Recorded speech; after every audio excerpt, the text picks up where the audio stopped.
کبوتر ایک ایسا خوبصورت اور دلکش پرندہ ہے جو ہر کسی کو اچھا لگتا ہے، اور یہی وجہ ہے کہ یہ پرندہ اکثر گھروں میں پالا جاتا ہے، اور گھروں کے علاوہ اکثر مزاروں پر بھی یہ پرندہ موجود ہوتا ہے۔ کہتے ہیں کہ کبوتر وہ جانور ہے جس کے لیے حضرت نوح علیہ السلام نے امن و سلامتی کی دعا فرمائی تھی، اور یہی وجہ ہے کہ کبوتر انسانی آبادی سے مانوس ہے اور کوے کو خوف کی بد دعا دی جاتی ہے۔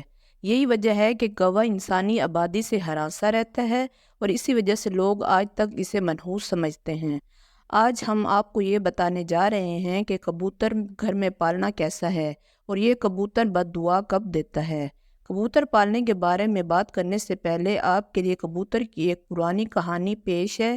تفاسیر میں حضرت نوح علیہ السلام نے جب کشتی کو جودی پہاڑ پر ٹھہرایا تو آپ علیہ السلام نے کشتی کا وہ حصہ کھولا جہاں پرندے رہتے تھے، تو آپ علیہ السلام نے کوے سے فرمایا، زمین کو دیکھ کر اس پر کتنا پانی ہے، یہ کتنا شہر غرق ہو چکا ہے۔ کوے کو ایک مردار جانور ملا جو اسی کو کھانے میں مست ہو گیا، واپس نہ آیا۔ اسی سے عرب کی ایک کہانی مشہور ہے، فلاں تو نے کوے سے بھی زیادہ دیر لگاتا ہے۔ چنانچہ حضرت نوح علیہ السلام کو خشک اور سخت زمین کی ضرورت تھی، اس لیے اس کے دیر کرنے پر کبوتر کو بھیج دیا۔ اس سے زمین کا کوئی خطہ بھی نظر نہ آیا، اس لیے زیتون کا پتھر لے کر حاضر ہوا۔ اس سے حضرت نوح علیہ السلام نے اندازہ لگایا کہ پانی کم ہے، جس سے درخت ظاہر ہو گئے لیکن زیر آب ہے۔ چند دن ٹھہر کر پانی اسی کبوتر کو بھیجا تو پھر زمین کی کیچڑ اس کے پاؤں پر لگی۔ واپس آیا تو حضرت نوح علیہ السلام نے اسے دیکھ کر اندازہ لگایا اب پانی زمین میں جذب ہو چکا ہے، لیکن زمین خشک نہیں ہوئی۔ حضرت نوح علیہ السلام کبوتر کی اس کارروائی پر بہت خوش ہوئے اور اسے گلے میں سبز توق پہنایا۔ آج وہی توق کبوتر کی خوش بختی کی خبر دیتا ہے، اور ساتھ ہی حضرت نوح علیہ السلام نے کبوتر کے لیے امن و سلامتی کی دعا فرمائی۔ یہی وجہ ہے کہ کبوتر انسانی آبادی سے مانوس ہے۔ اس کوے کو خوف کی بد دعا یہی وجہ ہے، کوہ انسانی آبادی سے ہراساں رہتا ہے، اسی وجہ سے لوگ آج تک اسے منحوس سمجھتے ہیں۔ یہ تو کبوتر کی کہانی تھی۔ ایک ایسے کبوتر نے حضرت نوح علیہ السلام کی بات مانی اور اس کے لیے خبر لانے کا کام کیا۔ فقہا کے نزدیک گھروں میں شوقیہ پرندہ رکھنا اور پالنا جائز و مباح ہے، بشرطے ان کی غذا، سردی گرمی، بارش سے حفاظت کا انتظام کیا جائے۔ جب اہل خانہ کہیں باہر جائیں تو ان کی غذا اور دیکھ بھال کا مناسب نظم کر کے جائیں۔ سیدنا انس رضی اللہ عنہ کے چھوٹے بھائی نے ایک پرندہ پال رکھا تھا۔ جب رسول اللہ صلی اللہ علیہ وآلہ وسلم ان کے ہاں تشریف لاتے تو اس سے کہتے، اے ابو عمیر، پرندے نے کیا کیا؟ یہ حدیث اس بات کی دلیل ہے کہ آپ صلی اللہ علیہ وآلہ وسلم نے پرندے رکھنے سے منع نہیں فرمایا۔ اگر گھر میں پرندہ پالنا منع ہوتا تو آپ صلی اللہ علیہ وآلہ وسلم ضرور انس رضی اللہ کے بھائی کو اس سے منع فرماتے۔ اس روایت کی بنیاد پر یہ کہا جاتا ہے کہ گھر میں پرندوں کا پالنا جائز ہے، لیکن جیسا کہ پہلا ذکر ہوا ہے کہ ان کے پالنے کے لیے ضروری ہے کہ پرندوں کو ہر ضرورت کو پورا کیا جائے تاکہ پرندوں کو کسی قسم کی تکلیف نہ پہنچے۔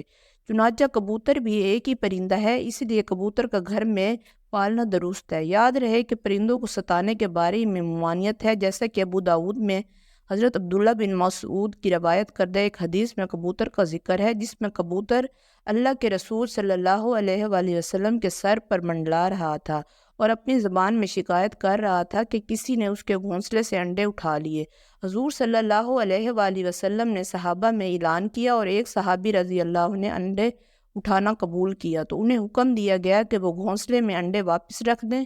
تو اس روایت سے معلوم ہوا کہ پرندوں کو ستانا ناجائز ہے، اور پرندوں کو ستانے سے اس لیے روکا گیا کہ پرندوں کی بد دعا لگنے کا احتمال ہے، اور چونکہ کبوتر بھی ان پرندوں میں شامل ہے جو کہ انبیاء کا پسندیدہ رہا ہے، اس لیے اگر کبوتر کو ستایا جائے گا تو کبوتر بھی بد دعا دے سکتا ہے، لہٰذا کبوتر کو ستانے سے اجتناب کرنا چاہیے۔ کبوتر کے حوالے سے آپ کو بتاتے ہیں کہ اسلامی تعلیمات اس کے بارے میں کیا کہتی ہیں۔ احادیث میں ہے، گھریلو کبوتر خدا کو بہت یاد کرتے ہیں، اہل بیت کو دوست رکھتے ہیں اور صاحب خانہ کو دعا دیتے ہیں کہ اللہ تمہیں برکت دے۔ کسی شخص نے رسول اللہ صلی اللہ علیہ وآلہ وسلم سے تنہائی کی شکایت کی تو آن حضرت صلی اللہ علیہ وآلہ وسلم نے فرمایا، ایک جوڑا کبوتر کا پال لے۔ جعفر رحمۃ اللہ فرماتے ہیں کہ کبوتر پیغمبروں کے پرندوں میں سے ہے۔ کبوتر گھروں میں رکھو چونکہ حضرت نوح علیہ السلام نے اس کو پسند کیا ہے اور دعا دی ہے کہ کسی پرندے پر اتنا پیار نہیں آتا جتنا کبوتر پر آتا ہے۔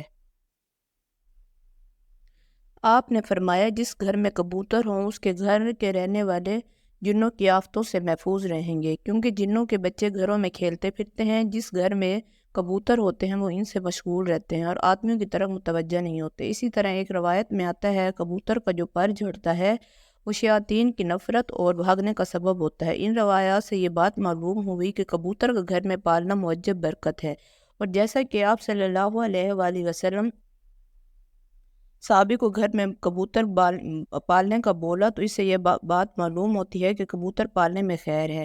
کبوتر پالنے کے ساتھ منسلک ہے۔ یاد رہے کہ بعض لوگ شوق سے کبوتر پالتے ہیں اور ان کا شوق کبوتر پالنے کی حد تک ہوتا ہے، لیکن بعض لوگ کبوتر بازی کی نیت سے کبوتر پالتے ہیں، جو کہ کبوتر بازی میں وقت اور پیسے کا ضیاع ہے۔ یاد رہے کہ کبوتر پالنا ایک مہنگا اور محنت طلب شوق ہے۔ کبوتر بازی کے مقابلے اگر سخت گرمی میں ہوتے ہیں، مگر ان کی تیاری سارا سال جاری رہتی ہے۔ شوقین افراد ایک ایک کبوتر پر لاکھوں روپے خرچ کرتے ہیں۔ اعلیٰ نسل کے ان کبوتروں کو خاص طریقے سے تربیت دی جاتی ہے اور یہ مقابلے صوبائی اور قومی سطح پر ہوتے ہیں۔ شوقین افراد آبادی میں جگہ جگہ پنجرے لگا کر اپنے وقت کا کافی حصہ ان پالتو پرندوں پر صرف کرتے ہیں۔ اس لیے کبوتر بازی کے بارے میں اگر فقہا سے پوچھا جائے تو وہ اس کو درست نہیں فرماتے، کیونکہ اس میں مال اور وقت کا بہت ضیاع ہوتا ہے جو کہ فضول خرچی میں آتا ہے۔ اس لیے ہمیں ایسے کاموں سے بچنے کی کوشش کرنی چاہیے۔